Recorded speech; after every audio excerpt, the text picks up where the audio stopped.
Hello everyone, my name is Arash Sharyari. I'm back with another video and I apologize for being not active uh, given the circumstances around the situation in Iran and the death of Mahsa Amini in particular. She's not the only one that this happened to her, going preceding her and nonetheless, after her. But Mahsa Amini happened to be become the icon and the highlight and climax of this whole situation that's been brutally suppressed in Iran right now by the Iranian regime. And unfortunately, nobody seems to doing anything about it. The only thing, it does happen every time that actually the people of Iran do protest and try to reclaim their freedom that's been taken away from them by the Iranian, regime, the Islamic force that's been brought to this power in 1979 by the Carter administration. In fact, yes, you heard it right. The United States of America, who brought the Ayatollahs to power, is a considerable evidence to and context to cover here and talk about what Simple said. Um, through many financial channels and a collaboration with the forces within Iran, that is, the merchant class, the oligarchs, if you will, the riches of Iran, and external uh, collaboration of the United States. This happened in a very sophisticated, very skilled way. They managed to uh, securely and safety advertise, finance, and finally land the Khomeini in Iran. And funny is that when he landed in Iran, eventually the royal guard, they were the ones who came in and they cleared the way for him instead of arresting this guy who is being a threat to the rule, but actually they cleared the way for him to and gave him security escort so he can pave his way to the cemetery, Behesh Zahra, that he made a speech over there about how he's going to, you know, punch the Shah of Iran in the mouth by the aid of the Iranian people. He's going to make everything free. He's going to make the electricity free. He's going to make the buses free, and not only that, on top of that, he's going to also come in and increase people's spirituality. He's going to add to their spiritual lives. Now, none of these things were realized. If anything, immediately he went on this actually conspiracy. Then again, I believe, in fact, with the America, United States, then again, setting up this devastating Iran-Iraq war, which bought him time and rather the energy that he needed to consolidate his power. Basically, people were distracted. Listen, we got a foreign threat is going on.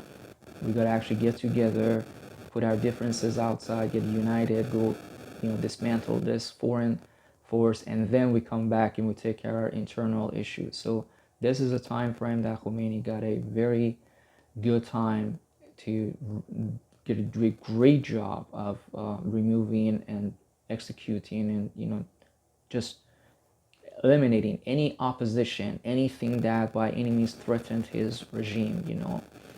So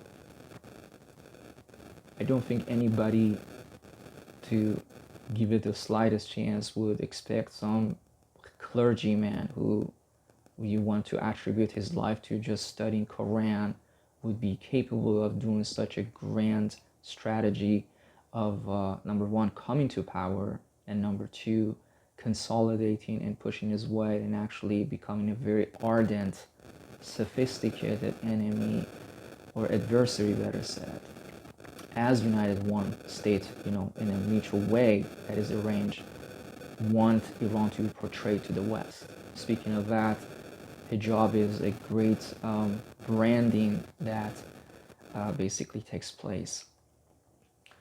What carries hijab, the woman's covering, Shah of Iran prior to 1979, he basically went on an open dress policy. You can dress any way as a woman you want, as long as your genitals are covered. You can walk around the street, no problem. If anybody does anything, there's a very substantial safety out there that will protect you. And for the most part, nobody even dared to do anything about it. And this was great because you have to understand this Islamic ideology is nothing but a sick approach to suppression of women, which are the very ardent voice of humanity to begin with, and nothing but manipulate them to try to bring in under the rule. And speaking of the whole, how important the notion of hijab is, really, you have to understand, when this happens in Iran in 1980, there's a gap between the revolution until actually hijab becomes legal and women are forced into changing their attire and cover themselves up. This is another issue that Khomeini managed to sell himself. He portrayed himself as basically a liberal theocracy, if you will, like a capitalism in Europe perhaps, or in fact United States. That is, listen, we're just here to try to give people their values back, nothing serious, people are free, they can do anything they want. There's going to be a constitution, there's going to be a prime minister, or there's going to be a elected body of the government, and we're just trying to just give you guys some extra, basically a taste of goodness. That's really what we're here to do. So nobody even thought that the hijab is going to be part of this whole game. Matter of fact, he never mentioned even, matter of fact, going back, nobody even knew about Khomeini. BBC and, BBC Persian to begin with throughout the 1970s, did a great job of trying to really introducing Khomeini as a leader of the opposition to the Iranian people living in Iran. They would read out his sermons, they would read out his, speeches, his messages for the Iranian people through BBCs. It's amazing. BBC being, let's spell it out so there's no misunderstanding. British Broadcasting Corporation, one of the monopolies, coincidentally happening to one of the most powerful empires in the world, kingdoms. That its job is nothing but really propagating and spreading propaganda for the sake of the interest of the British Empire. And of course you have the CNN, which is the American version of the BBC, same thing. But this is just really interesting how these two match greatly. Why two biggest players in the world political affair own two of the biggest, most well-financed oil machine, propaganda, news agency that is in the world. This is a little contradicting, to say the least. But BBC actually was the one that brought him to the attention of the Iranian people, and people were like, oh, okay, well, all right, there's these different factions of opposition in Iran. There's the Communist Party, and there is the People's Freedom Movements of Iran, MEK, for example, the group that is technically, if nothing else, is a terrorist organization. They did nothing but just committing terror in Iran before the onset of the Iranian Revolution in 1979, and also forward. But the United States doesn't believe so. Matter of fact, at some point, MEK was in fact in the list of the CIA's recognized terrorist organization, but at some point they were brushed off because it seems like they could actually serve the interest of the United States in some ways. So MEK, People's Front of Freedom Front of Iran, so many different factions, and not that to try to brush off the political oppression during the Shah of Iran, while the economy of Iran was good. and people were prospering by the oil money. He was putting the oil monies in people's pockets. Speaking of that, like I said, so many things come to the mind, but simple said, just to give you an example, people that I've met and I've talked to, including my parents, and in particular one guy that I met recently, he said, we used to go to school not for education. We were living in rural areas, but we went to school really for the food. The Shah of Iran would have, basically food for the students at the school, and what he would do is that he would have Israeli orange juice and also American cereal. This is the kind of food that we had in school. I think about getting that kind of a luxury thing in Iran today or anywhere. Matter of fact, within the United States, how, thinking that United States, importing Israeli orange juice, from Israel, that is, I want you to really understand these things are very, very huge. We just use language to try to describe these matters in a very concise manner. But the fact is that, they bear a huge weight, in terms of, if you want to think about how powerful the message that I'm presenting here it is. In fact, one of the greatest, drawbacks and, global collaboration by the Soviets, by the United States, by the British, to try to make sure that Iran, being located in the most strategic part of the world, being a hub and a center and a connection, a node between, the East and the West, how being under control. I literally said this to another friend of mine. I said, what, the way I see it, how we are being butchered in Iran, these poor young Iranians are going and fighting, while the older Iranians, actually, they stay at home. They're the ones who led people to this, generations of Iran into suffering. That's another story. But they sit in their home. The young peoples are being butchered and killed, bullet-ridden, really, in Iran, while what the United States does is nothing but imposing more sanctions every time this happens. Why?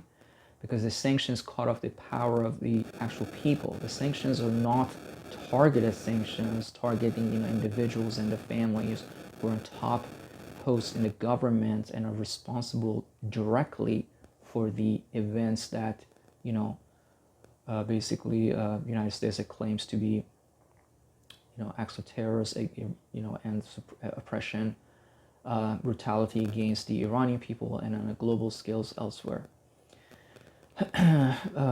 These are universal sanctions on all Iranian people, limiting their ability to do any kind of a trade, to buy, to sell, to do anything that potentially could actually enrich them. So by cutting off the supplies and the money, the financial side, this revolution by anything is doomed. And going back to what I said to the friend of mine, I said, what, I literally believe that, both Soviets and both the Americans, they're literally willing to have a revolution happen in their own country, but make sure pour any amount of money and resources they can to assure that this regime and the suppression that's happening in Iran stays in place. Iran is not the only place, but Iran is the most vital and potent part of the world. For any of you guys that wonder, 75% of the oil supplies every day passes through the Strait of Hormuz, which is a narrow body of the water where literally two tankers can cross each other within 100 meters. On one side is the Iranian shore, which literally, like I said, is a very narrow body, and how crucial that is, to the economy, strategy that the West and the United States has put together to deplete initially the oil in the Middle East, and how could this sabotage the entire industry very well, fuel being the basis, raw product of many other products of made.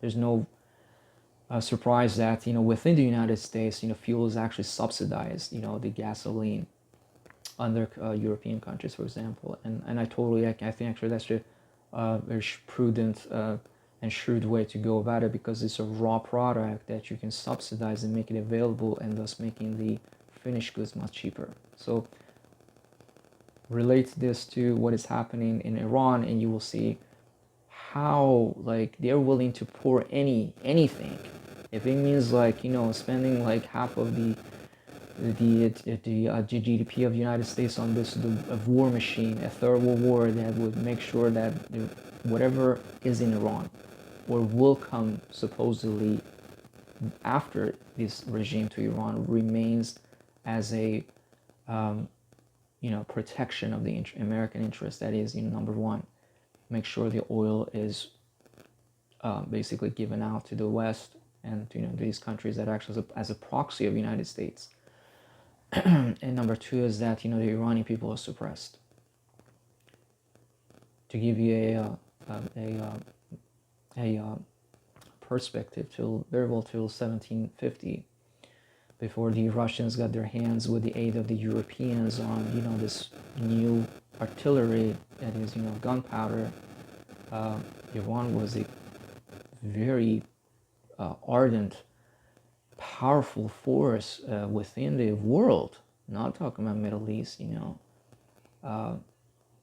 the high level perhaps being Nader Shah. What I'm trying to say is that you have to understand how unique the Iranian people to begin with, and how unique the Iranian plateau, the area, the geography of Iran is, and how we are left on our own, the Iranian people, and they're suffering. So back to the coverage. Yes, this woman,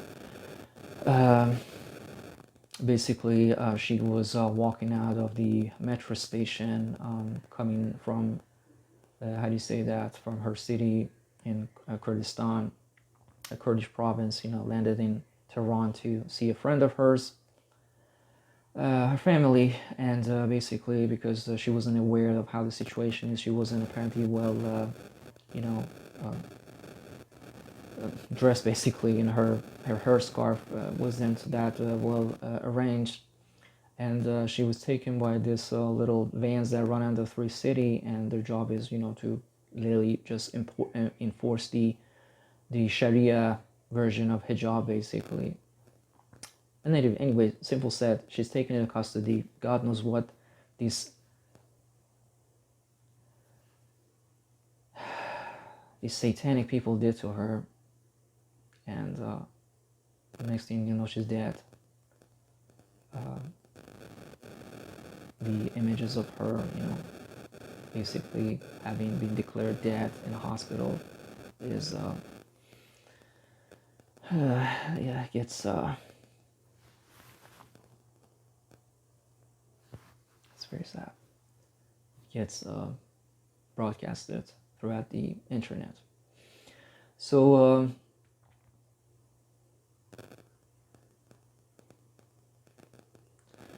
this was not, like I said, the first time, and it was not the last time.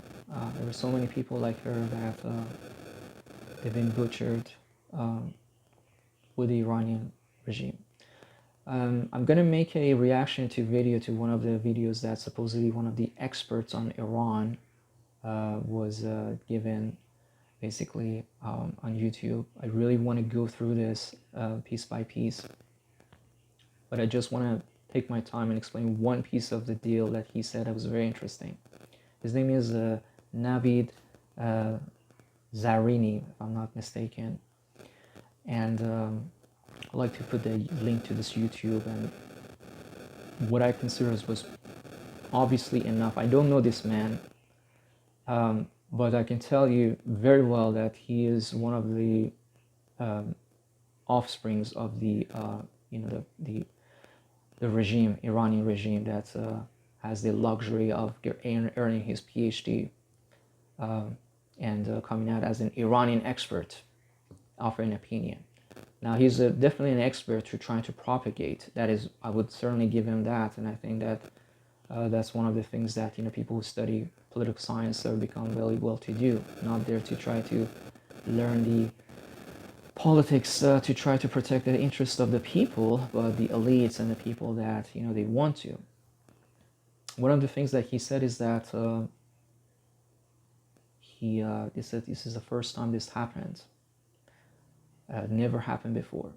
Now, Mr. Navid Zarini, I might be pronouncing his last name wrong, but I definitely put the link in this description of this YouTube, so you can go watch the whole thing for yourself. That's one of the first things that he says, is that this never happened before, that, the petrol guidance, or I'm sorry, the guidance patrol, or the morality police, killing, or, physically rather assaulting a woman for meagerly having not appropriate attire or hijab, the Islamic basically attire, which is so upsetting. How would somebody come and say this? Because Mr. Navid Zarini, he might be very young to never had seen this, but there was a time in the beginning of the onset of the 1970 revolution where women were beaten up in public. They had their nose bloodied by the security forces and the agents of the government for not wearing proper hair covering. This is how, really, through the power of intimidation, they really pushed their way of getting everybody under the umbrella. Mr. Navi doesn't know, probably, that a lot of women were even raped in the prisons while being in custody for not wearing proper hijab. Mr. Navid might not know that a lot of women were, taken to some distant spots, some places, basically secret prison, if you will, or detention center, where nobody even could know what happened to their daughters. Imagine you being an Iranian parent, father, and suddenly your daughter doesn't come back home, and you're like, what happened to her? You want to call the police station, you want to pull the car, whatever you can, so trying to get some information. Like, well, we don't know where she is, I'm sorry, we don't have any record of her. What could happen to my daughter? Now, here's another thing that I want to tell you. A lot of these media channels, what they do is that they just portray one side of the story. Islam and the West, they go hand to hand. They're locked in. They're together. You can only, by the high probability, impact the outcome of an event if you have control over both sides of equations, and this is exactly what happens.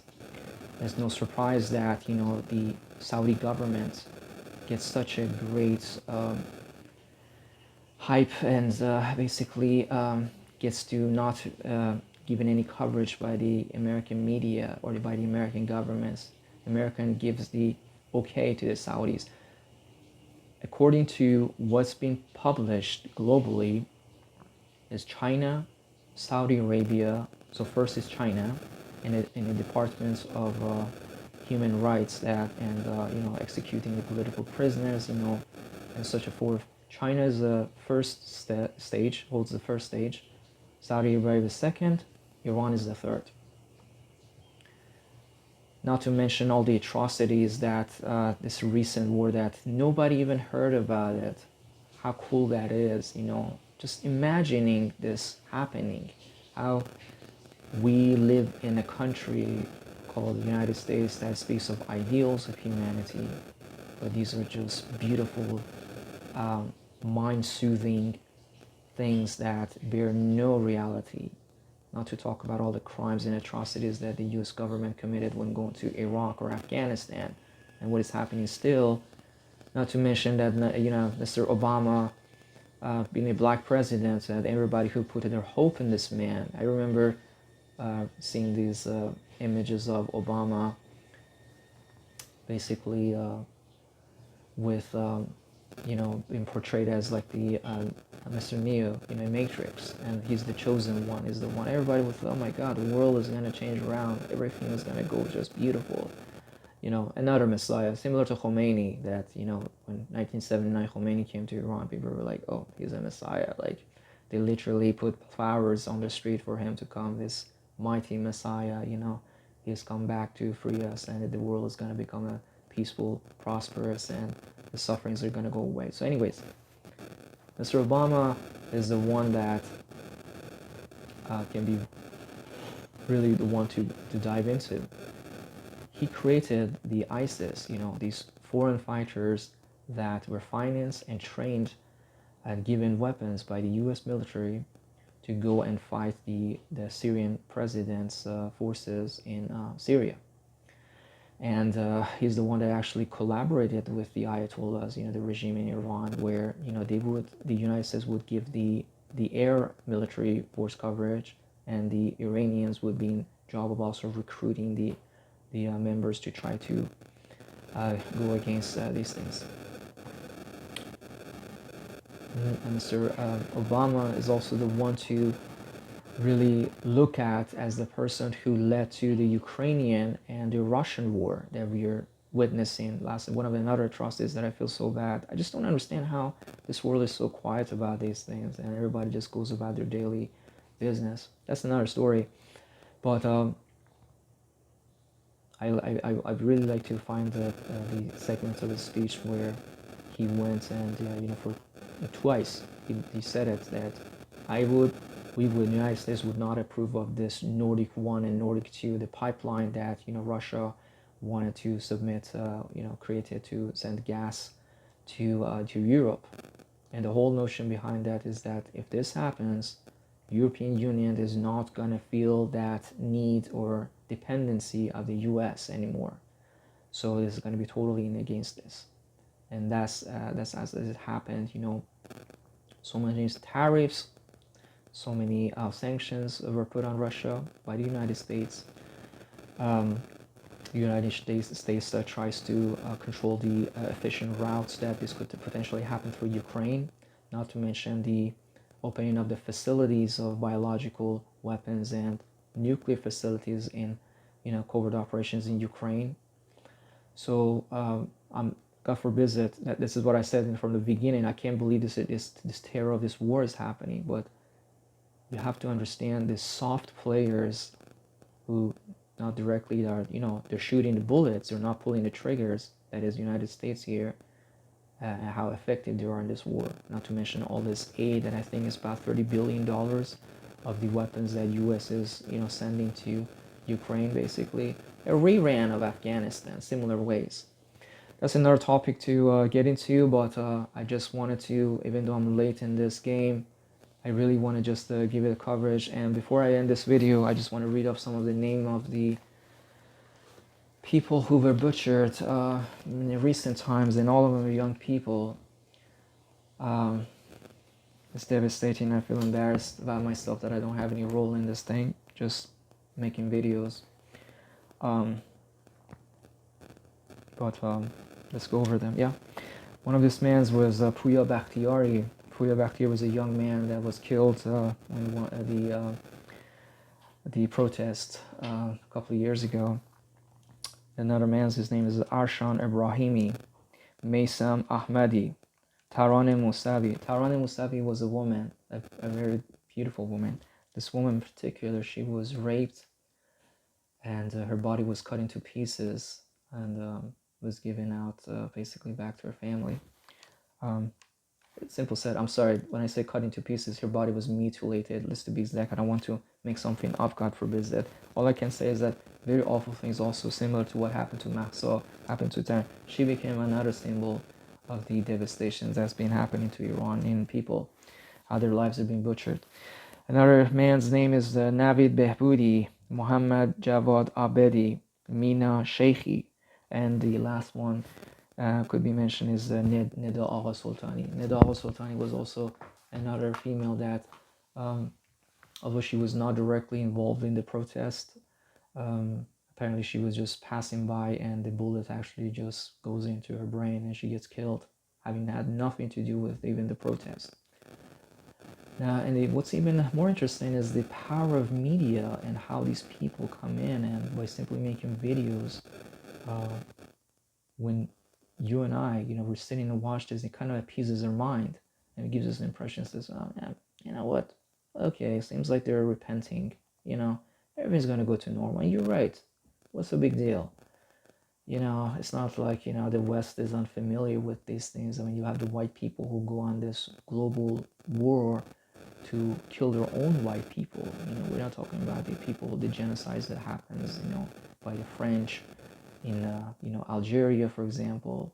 We're not talking about the genocide that the British did in South Africa. We're not talking about that.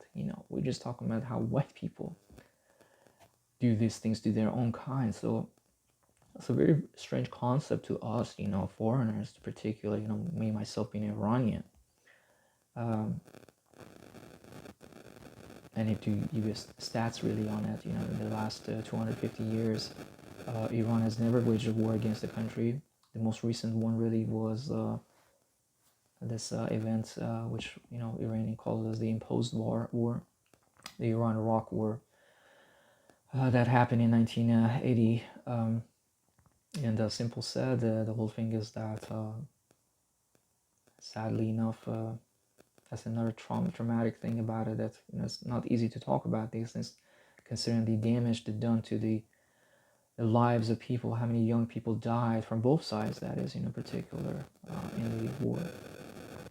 I remember seeing the piles of these young Iranian soldiers, dead corpse piled up. I'm laughing about it, there's nothing funny about it, but to mention that, all these parents and mothers who cried the blood, and where these, the Iraqi government got these weapons from. Could it be? Who could it be? Well, United States, glorious states of America. The pharmaceuticals, the American pharmaceuticals, they gave, chemical materials. They've been given okay by the US government to sell these weapons, chemical weapons, to the Iraqi government, that he used on the Iranian troops, and also used them on the Kurdish opposition in Halabja. Halabja became a symbol of all these terrors that the Saddam committed against the international conventions. Now, what's more sadder, disturbing to begin with, is that when Iran took the case of this basic violation of the conventions, war conventions, usage of the chemical warfare by the Iraqi regime in Iran-Iraq War to the United Nations Security Council, the United States was the first one to pull out the thing, says no, veto. This is a country that fights for the freedom of mankind. So I'm going to end the story here. Thank you so much if you watched till the end. I really appreciate it. Let me know in comments what your thoughts are. And I hope we can make a positive impact in our world. We need really safety. We need our civilizations back again. I think the last 200, 300 years, coincidentally, having to do with the inceptions of the US as a country. So many wars happen in this world. Not only the numbers were large, but the impacts of them were by far. That's another piece of the effect. Back in the days, the wars were, with the swords. I mean, a man with a sword can only kill so many people at a time. But you have this artillery power. Not to mention the most glorious of all, the nuclear bomb, which, you guessed it, the only country has used it so far in our timeline is, then again, you know who. I think I've used that name so many times enough in this video. So, thank you. Iranian peoples really need attention, if to say the least. We need your attention. Take care of yourself.